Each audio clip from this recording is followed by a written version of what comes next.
നമസ്കാരം. ഞാൻ നന്ദുലക്ഷ്മി. ഡിവൈൻ ഡിവറൻസിലേക്ക് സ്വാഗതം. ഓം വരാഹി ദേവിയേ നമഃ. സർവരുഹ റോഹവരാഹ സർവകഷ്ട വിദ്വേഷണാം. ഇന്ന് 27/8/2026 വ്യാഴാഴ്ച, ആവണി മാസത്തോടെ പൗർണമി തിഥി. സാധാരണ നമ്മൾ വന്നിട്ട് പൗർണമി തിഥിക്ക് ഒത്തിരി മുഖത്വം കൊടുത്താണ് വരുന്നത്. നമ്മുടെ കുലദൈവ വഴിപാട്, പെൺ വഴിപാട്, ശക്തി വഴിപാട്, കുബേര വഴിപാട്, ലക്ഷ്മി പൂജ, ഇതെല്ലാമേ നമ്മൾ ചെയ്യും. ഇന്നത്തെ പൗർണമി എന്താ വെച്ചാല് ഭയങ്കര അർബുദമാനത്. പതിവിലേക്ക് പോകുന്നതിന് മുന്നേ പഞ്ചമിതിഥി അപ്ഡേറ്റിലേക്ക് പോകാം. വരുന്ന തേയ്പിറ പഞ്ചമി സെപ്റ്റംബർ മാസം 1-ാം തീയതി ചൊവ്വാഴ്ചയാണ് വരുന്നത്. ഓഗസ്റ്റ് 31 തിങ്കളാഴ്ച രാത്രി 9 മണിയോടുകൂടി പൂജ, വഴിപാട്, യാഗം എന്നിവയ്ക്ക് പേരുകൾ കൊടുക്കേണ്ട ലാസ്റ്റ് ഡേറ്റ് ആണ്. നമ്മുടെ ചാനൽ മുന്നേ കണ്ടുവരുന്നവർക്ക് ഓൾ പ്രൊസീജിയേഴ്സും അറിയാം. എന്നാൽ പുതിയ സബ്സ്ക്രൈബേഴ്സ് ആണ്, നിങ്ങൾക്ക് അറിയണച്ചാല് ഞാൻ വാട്സപ്പ് നമ്പർ സ്ക്രീനിൽ കാണിക്കുന്നുണ്ട്, അതിലേക്ക് മെസ്സേജ് ചെയ്തോളുക. അപ്പോൾ ഓൾ ഇൻഫർമേഷൻസും നിങ്ങൾക്ക് റിപ്ലൈ ആയി വരുന്നതാണ്.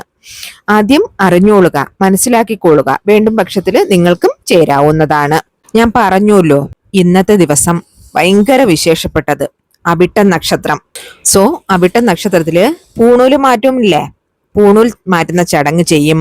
അത് മാത്രമല്ല, കുഞ്ഞു കുട്ടികൾക്ക് ഇന്നാണ് പൂണൂല് ഫസ്റ്റിലായിട്ട് ഇട്ട് കൊടുക്കുന്നത്. ആവണി അവിട്ടം എന്ന് പറയും, ശരിയാ. അതുപോലെ തന്നെ വേദങ്ങളെ കരക്കക്കൂടിയ ഒരു ആരംഭ നാളായിട്ടും ഈ പൗർണമി ഇരിക്കുന്നുണ്ട്. ആവണി അവിട്ടം എന്നാലേ ആരംഭം എന്നാണ് അർത്ഥം. സോ വേദങ്ങളെ കற்பതക്ക് ரொம்ப ഉകந்த നാളാണ് ഇന്ന്. അത് മാത്രമല്ല, ജ്ഞാനത്തിന്റെ അധിപതിയായ ഹയഗ്രീവർ അവതരിച്ച ഹയഗ്രീവർ ജയന്തിയും ഇന്നാണ്. സോ ഇത്രയും സിറപ്പാന കാര്യങ്ങൾ ഇന്നത്തെ ദിവസം കൊണ്ടാടപ്പെടുകയാണ്. മാത്രമല്ല, ഓണം പണ്ടികയും നടന്നു വരികയാണ്. അത് മാത്രമല്ല, വടക്കേന്ത്യയില് ഇന്ന് രക്ഷാബന്ധൻ ദിവസമാണ്. ഇന്നത്തെ ദിവസം നമ്മുടെ വീട്ടുവാസലില്, നിലവാസലില് വൈകുന്നേരം 6 മണിക്ക് മേലെ നാം ഏറ്റ വേണ്ടിയ മിക മുഖ്യமான ഒരു ദീപ വഴിപാട്. എല്ലാ സെൽവവും 9 നവനിധികളും 16 പേരുകളെയും നമുക്ക് അള്ളിത്തരക്കൂടിയ ഒരു ദീപ വഴിപാട് എന്താച്ചാല് അതാണ് ഇന്നത്തെ പതിവിൽ ഞാൻ നിങ്ങൾക്ക് പകർന്നു തരുന്നത്. സോ ഇന്നത്തെ ദിവസം മിസ് ചെയ്യരുത്. ആരൊക്കെ ശുദ്ധപത്തമായി ഇരിക്കുന്നുവോ, ഇന്ന് വൈകുന്നേരം 6 മണിക്ക് മേലെ ആഫ്റ്റർ 6 PM നിങ്ങളുടെ വീട്ടിന്റെ അസലിന്റെ വെളിയിൽ ഈ ഒരു ദീപത്തെ ഏറ്റി ഞാനിപ്പോൾ നിങ്ങൾക്ക് പകർന്നു തരുന്ന ഈ ഒരു വരി മന്ത്രത്തെയും കൂടെ നിങ്ങൾ ഉച്ചരിച്ചോളുക. നിങ്ങളുടെ ജീവിതത്തിൽ ഇതുവരെ ഇല്ലാത്ത ഒരു മുന്നേറ്റം, അപാരമായ ഒരു മുന്നേറ്റം, നിങ്ങളുടെ വളർച്ച, ഇതെല്ലാം വന്ന് നിങ്ങൾക്ക് അമയും. ഈ പൗർണമി ദിനത്തിൽ വന്നിട്ട് പ്രപഞ്ച ആற்றൽ വന്നിട്ട് ரொம்ப അധികമായിട്ട് ഇരിക്കുന്ന സമയം. സോ ഈ പൗർണമി ദിനത്തില് നാം വന്നിട്ട് ആ നിലാവിനെ നോക്കിക്കൊണ്ട് അതിന്റെ കീഴെ ഒരു 10 നിമിഷമെങ്കിലും ഇരുന്നു കൊണ്ട് ചെയ്യുന്ന ഒരു വഴിപാട് നമ്മൾ ചെയ്യണം. നിറയെ പേര് വന്നിട്ട് കടൽക്കരയ്ക്ക് പോവും.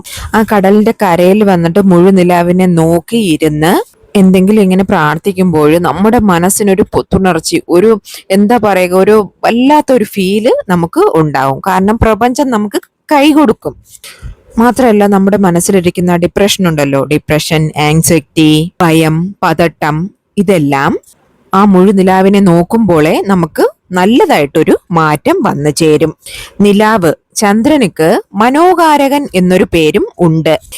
ആര് മനസ്സിൽ നല്ല തെളിവായിട്ട് മനസ്സ് വച്ചിരിക്കുന്നുവോ, നല്ല തീരുമാനം എടുക്കുന്നുവോ, ആ നേരത്തിൽ ഏത് കാര്യം ചെയ്യണം, ആർക്കൂടെ എങ്ങനെ സംസാരിക്കണം, എങ്ങനെ ഒരു തീരുമാനം എടുക്കണം. ഇപ്പൊ സങ്കടമായിട്ടിരിക്കുമ്പോൾ ഒരു കാര്യത്തിന് നമ്മൾ ഒരു തീരുമാനം എടുക്കേണ്ട സിറ്റുവേഷനിൽ അത് നല്ല ബുദ്ധിപരമായി ചെയ്യുന്ന എല്ലാവരും വന്നിട്ട് ചന്ദ്രനുടെ അരുള് പൂർണ്ണമായിട്ടും കിട്ടിയിരിക്കുന്നവര്. എപ്പോഴും വന്നിട്ട് ഭയം, പതട്ടം, തോൽവി എന്ന ചിന്ത, അങ്ങനെ ഇരിക്കുന്നവര് ചന്ദ്രനുക്കാകെ ഒരു ചില വിശേഷ പൂജകള് ഇന്ന് ചെയ്യണം. ഇങ്ങനെ ഉള്ളവര് ഇന്നത്തെ ദിവസം ഒരു കാരണം കൊണ്ടും മിസ് ചെയ്യാൻ പാടില്ല. നിങ്ങളുടെ വീടിന്റെ ടെറസിന്റെ മേലെ പോയിട്ട് ഒരു അരമണി നേരം നിങ്ങൾ ഇരുന്ന് ആ നിലാവിനെ നിങ്ങളിടം അബ്സോർബ് ചെയ്യുക, ഇങ്ങനെ വലിച്ചെടുക്കുക. നിങ്ങൾ കണ്ണിൽ ചന്ദ്രനെ നോക്കി കാണുക. ആ നിലാവിനെ നിങ്ങളുടെ ദേഹത്തിൽ വന്ന് പതിക്കുന്ന മാതിരി ഇരുന്നോളുക. ചന്ദ്രൻ എങ്ങനെ ഇന്ന് പ്രകാശമായിട്ട് വാനത്തിൽ ഇരിക്കുന്നുവോ അതുപോലെ തന്നെ ഞാനും എന്റെ ജീവിതത്തിൽ പ്രകാശമായി നിലകൊള്ളണം. അങ്ങനെ നിങ്ങൾ ചന്ദ്രനോട് വേണ്ടിക്കോളുക. അത് മാത്രമല്ല, ഇന്നത്തെ ദിവസം നിങ്ങൾ നിങ്ങളുടെ കുലദൈവത്തിനെ മനസ്സിൽ വിചാരിച്ച് നിങ്ങളുടെ പൂജയറയിൽ നിങ്ങൾ ഒരു ദീപം ഏറ്റിക്കോളുക. അതിലൂടെ നിങ്ങൾക്ക് കോടി നന്മകളാണ് വന്നു ചേരുന്നത്. കാരണം കുലദൈവത്തിന്റെ അരുൾ നമുക്ക് വേണമെങ്കിൽ നിങ്ങൾ കുലദൈവം ഇരിക്കുന്ന ഊരിലാണ്, ആ സ്ഥലത്താണ് ഇരിക്കുന്നതെങ്കിൽ അവിടെ പോയിട്ട് വരിക. ഇല്ലെങ്കിൽ ഞാൻ പറഞ്ഞതുപോലെ ഒരേ ഒരു ദീപത്തെ നിങ്ങളുടെ കുലദൈവത്തിന്റെ മനസ്സിൽ വിചാരിച്ച് പൂജയറയിൽ ഏറ്റി വെച്ചോളുക. ഇനി പൗർണമി തിഥി ടൈമിങ്സ് പറയാം, നോട്ട് ചെയ്ത് വെച്ചോളൂ. ഇന്ന് ഓഗസ്റ്റ് 27 വ്യാഴാഴ്ച രാവിലെ 9:08 AM പൗർണമി തിഥി ആരംഭിച്ച് നാളെ 28 വെള്ളിയാഴ്ച രാവിലെ 9:48 AM വരെയാണ് തിഥി ഇരിക്കുന്നത്. ഇന്ന് വൈകുന്നേരം 6 മണിക്ക് മേലെ, കുറിപ്പിട്ട ടൈമില്ല, 7 മണിക്ക് മേലെയോ 8 മണിക്ക് മേലെയോ, അത് നിങ്ങളുടെ സൗകര്യം പോലെ നോക്കി എത്തിക്കൊള്ളുക.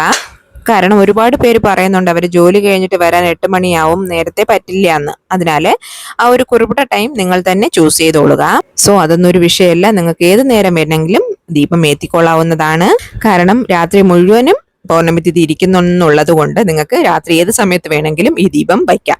നിങ്ങളുടെ നിലവാസലുണ്ടല്ലോ, വീട്ടിന്റെ ഫ്രണ്ട് ഡോറിന്റെ അവിടെ, ആ മരത്തിന്റെ ഡോറിന്റെ ആ ചട്ട ഇരിക്കുന്നില്ലേ, അതിന്റെ വെളിയിലായിട്ട് വലത് സൈഡിലോ അല്ലെങ്കിൽ ഇടത് സൈഡിലോ ഏതെങ്കിലും ഒരു സൈഡിലായിട്ട് നിങ്ങൾ ദീപം ഏറ്റുന്നതേ പോതും. ഫസ്റ്റ് നിങ്ങൾ ആ ഒരു പോർഷൻ സെലക്ട് ചെയ്തെടുത്തിട്ട്, വലത് സൈഡോ അല്ലെങ്കിൽ ഇടത് സൈഡോ നിങ്ങൾ സെലക്ട് ചെയ്തെടുത്തിട്ട് വട്ടത്തില് മഞ്ഞൾപ്പൊടി ഉണ്ടല്ലോ, മഞ്ഞൾപ്പൊടി കൊണ്ട് വട്ടം വരച്ചെടുക്കുക. വട്ടത്തിൽ മൊത്തം മഞ്ഞൾപ്പൊടി ഇങ്ങനെ തടവി എടുത്തോളുക. അതിന്റെ മേലെ നിങ്ങൾ ശ്രീം എന്ന വാക്യം എഴുതിക്കൊള്ളുക. ഇത് വന്നിട്ട് ശക്തി വാർന്ന ബീജമന്ത്രം. ശ്രീം എന്നത് എന്തിനെ കുറിക്കുന്നു എന്ന് ചോദിച്ചാല് സെൽവം, അരുൾ, മംഗളം ഇവയെ കുറിക്കുന്നത്. മഹാലക്ഷ്മി അമ്മയെ കുറിക്കക്കൂടിയ ഒരു എഴുത്താണ് ശ്രീം എന്നത്. വേദങ്ങളിലും പലവിധ താന്ത്രിക വഴിപാടുകളിലും ശ്രീം എന്ന ബീജമന്ത്രം ഉപയോഗിച്ചു വരുന്നു. നിങ്ങൾ ഈ ശ്രീം എന്നത് ആ മഞ്ഞപ്പൊടി കൊണ്ട് നമ്മൾ റൗണ്ടില് വച്ചില്ലേ, അതുപോലെ നിങ്ങൾ ശ്രീം എന്ന് എഴുതേണ്ടത് പച്ചരി കൊണ്ടാണ് എഴുതേണ്ടത്. ശരിയാ? അതിന്റെ മേലെ നിങ്ങൾ ഒരു തട്ട് വെച്ചോളുക. ആ തട്ടില് ചന്ദനവും മഞ്ഞളും കുങ്കുമവും ഒക്കെ കൊണ്ട് പൊട്ട് തൊട്ടിട്ട് അതിന്റെ മേലെ പച്ചരി ഇങ്ങനെ വെതറി ഇടണം. വെതറി ഇട്ടിട്ട് അതിന്റെ മേലെയാണ് നമ്മൾ ഒരു മൺചിരാതില് ദീപം വയ്ക്കേണ്ടത്. ഒരു ഡിഫറൻസ് ഉണ്ട്, നമ്മൾ ചുവപ്പ് തിരി പഞ്ഞിത്തിരിയൊക്കെ യൂസ് ചെയ്യുമില്ലേ, പക്ഷെ ഇതില് മഞ്ഞ കളർ തിരിയാണ് ഇടേണ്ടത്. ഇപ്പൊ മഞ്ഞ കളർ തിരി വാങ്ങാൻ നിങ്ങൾക്ക് പറ്റിയില്ല വെച്ചാല് വെള്ളത്തിരിയിൽ നിങ്ങൾ മഞ്ഞപ്പൊടി ഒന്ന് തടവിയെടുത്താലും മതി. ശരിയാ? നമ്മുടെ വീട്ടില് എല്ലാവിധ മംഗളകാര്യങ്ങളും യാതൊരു തടസ്സവും ഇല്ലാതെ നടക്കുന്നതിന് വേണ്ടിയാണ് നമ്മൾ ഇത് മഞ്ഞൾ തടവിയ നൂലുകൊണ്ട് ദീപം വയ്ക്കുന്നത്. അത് മാത്രമല്ല, ഇന്ന് വ്യാഴാഴ്ച, ഗുരു ഭഗവാനുക്ക് ഉകந்த നാൾ. പച്ചരി എന്നത് നവധാന്യങ്ങളിൽ മിക മുഖ്യമായ ഒന്ന്. ചന്ദ്രനോട് ധാന്യമെന്നും നമ്മൾ പച്ചരിയെ ചൊല്ലുന്നുണ്ട്. സോ നമ്മൾ പച്ചരി വെച്ചു, അതിന്റെ മേലെ ഈ ദീപം വയ്ക്കാൻ പോവുകയാണ്. വേറൊന്ന്, നിങ്ങൾക്ക് പച്ചരി അല്ലെങ്കിൽ നെല്ല് വേണമെങ്കിലും വയ്ക്കാം. ശരിയാ? സോ ഇനി നമുക്ക് വിളക്ക് കത്തിക്കാം. അതുപോലെ മഞ്ഞ കളറിലെ പൂക്കൾ നിങ്ങളുടെ കയ്യിലുണ്ടെങ്കിൽ അതുകൊണ്ട് നിങ്ങൾക്ക് അലങ്കരിക്കാവുന്നതാണ്. അത്രയ്ക്കും മംഗളകരമായി ഇരിക്കും. ഇപ്പൊ നിങ്ങൾ ഇതെല്ലാം ഏറ്റി വെച്ചതിന് ശേഷം നിങ്ങളൊന്ന് ചിന്തിക്കൂ, നിങ്ങളുടെ മനസ്സെന്ന് പറയുന്നത് ഭയങ്കര സന്തോഷത്തിലിരിക്കുന്ന ഒരു സമയമായിരിക്കും. അപ്പോൾ നമ്മൾ ദീപം ഏറ്റി വെച്ചു കഴിഞ്ഞു. കൂടെ ഈ അരിയുടെ അടുത്തായിട്ട് നമ്മൾ ഒരു പൊരുൾ കൂടെ വയ്ക്കണം. ഈ ആവണി അവിടത്തിൽ നമ്മൾ ഈ പൊരുൾ വയ്ക്കുമ്പോൾ അളവില്ലാതെ സെൽവവളം നമുക്ക് വന്നു ചേരും. അത് എന്ത് പൊരുളാച്ചാല് അത് ഒരേ ഒരു ഗുണ്ടുമഞ്ഞളാണ്. ശരിയാ? കുടമഞ്ഞളില്ലേ, അത് ഈ അരിയുടെ സൈഡിലായിട്ട് വച്ചോളുക. അവളോ അംബികയുടെ പരിപൂർണ അനുഗ്രഹം അരുളും നമുക്ക് വന്നു ചേരും. ഈ പൊരുളിന് അത്രയ്ക്കും ശക്തിയാണ് ഇരിക്കുന്നത്. ഇത് മാത്രം ഇന്ന് നിങ്ങൾ ചെയ്താൽ പോതും. നിങ്ങൾ ചന്ദ്രനെ ദർശനം ചെയ്തിട്ട് കൂടെ ഈ വിളക്ക് നിങ്ങൾക്ക് ഏത്തലാം. അതല്ലെങ്കിൽ വിളക്ക് ഏറ്റി വെച്ചതിനപ്പുറം നിങ്ങൾക്ക് ചന്ദ്രനെ മൊട്ടമാടിയിൽ പോയി പ്രാർത്ഥിക്കാവുന്നതാണ്. ഇപ്പൊ ഞാൻ പറയാൻ പോകുന്ന ഒരു മന്ത്രം, ചന്ദ്രഭഗവാനെ കുരുകിയ ഈ മന്ത്രത്തെ നിങ്ങൾ വിളക്ക് ഏറ്റി വെച്ചതിന് ശേഷം എണീറ്റ് നിന്ന് 2 കൈകളും കൂപ്പി 3 മുറ 3 ടൈംസ് നിങ്ങൾ ഈ മന്ത്രം ഉച്ചരിച്ചോളുക. മന്ത്രം ഞാൻ സ്ക്രീനിൽ എഴുതി കാണിക്കുന്നുണ്ട്. ഓം ഹ്രീം വം ചന്ദ്രദേവായ നമഃ. ഓം ഹ്രീം വം ചന്ദ്രദേവായ നമഃ. ഓം ഹ്രീം വം ചന്ദ്രദേവായ നമഃ. ഇത് 3 തവണ നിങ്ങൾ ഉച്ചരിച്ചോളുക. എല്ലാ സെൽവങ്ങളും പണക്കാരനായിട്ട് നമ്മൾ ഇരുന്നാലും നമ്മുടെ മനസ്സ് ശരിയല്ല, നമുക്ക് നിമ്മതിയില്ല, സന്തോഷമില്ല, സമാധാനമില്ല. അങ്ങനെ ഇരുന്നാല് ആ സെൽവം, ആ പണം നമുക്ക് അതുകൊണ്ട് യാതൊരു യൂസും ഇല്ല. നമുക്കതുകൊണ്ട് അത് എടുത്ത് ഉപയോഗിക്കാനോ ഉപയോഗിച്ചത് കൊണ്ട് യാതൊരു തരത്തിലുള്ള സന്തോഷം കിട്ടാനോ പോകുന്നില്ല. സോ മനസ്സ് എപ്പോഴും തെളിവായിരുന്നാൽ മാത്രമേ നമുക്ക് സന്തോഷം കിട്ടുള്ളൂ. നമുക്ക് സന്തോഷം കിട്ടിയാലേ നമുക്ക് അധ്വാനിക്കാൻ തോന്നുള്ളൂ. അതിൽ നിന്ന് കിട്ടുന്ന പണം കൊണ്ട് നമുക്ക് ജീവിക്കാൻ തോന്നുള്ളൂ. അതിലൂടെ നമ്മൾ എടുക്കുന്ന തീരുമാനങ്ങൾ അത് മുന്നോട്ടുള്ള ജീവിതത്തിന് നമുക്ക് നല്ല രീതിയിൽ വരാൻ വേണ്ടിയുള്ളത്. നമുക്ക് ഒരു തെളിവ്, മനസ്സിനൊരു തെളിവിരിക്കണം, ധൈര്യമായിട്ടിരിക്കണം. അതിനൊക്കെ വേണ്ടിയിട്ട് നമുക്ക് കിട്ടുന്ന ഓരോ നല്ല നാളുകളും തവരവിടാതെ നമ്മൾ നന്നായിട്ട് യൂസ് ചെയ്താൽ അത് ഏതൊരു തരത്തിലായാലും നമുക്ക് 100% ഫലം തന്നെ കൊണ്ടുതരും. സോ എന്തെങ്കിലും ഡൗട്ട് ഇരുന്നാൽ കമന്റ് ചെയ്ത് ചോദിക്കുകയോ വാട്സപ്പിൽ മെസ്സേജ് ചെയ്യുകയോ ആവാം. ഇന്നത്തെ പതിവ് നിങ്ങൾക്ക് യൂസ്ഫുൾ ആയെന്ന് കരുതുന്നു. പതിവ് പിടിച്ചിരുന്നാൽ ഒരു ലൈക്ക് തരണേ. മാത്രമല്ല നിങ്ങളുടെ ഫ്രണ്ട്സിനും റിലേറ്റീവ്സിനും നിങ്ങൾ അറിയുന്ന ഗ്രൂപ്പ്സുകളിലേക്കും ഒന്ന് ഷെയർ ചെയ്ത് കൊടുക്കണേ. ഇനിയൊരു ന്യൂ വീഡിയോയുമായി വരുന്നത് വരേക്കും നന്ദി, നമസ്കാരം.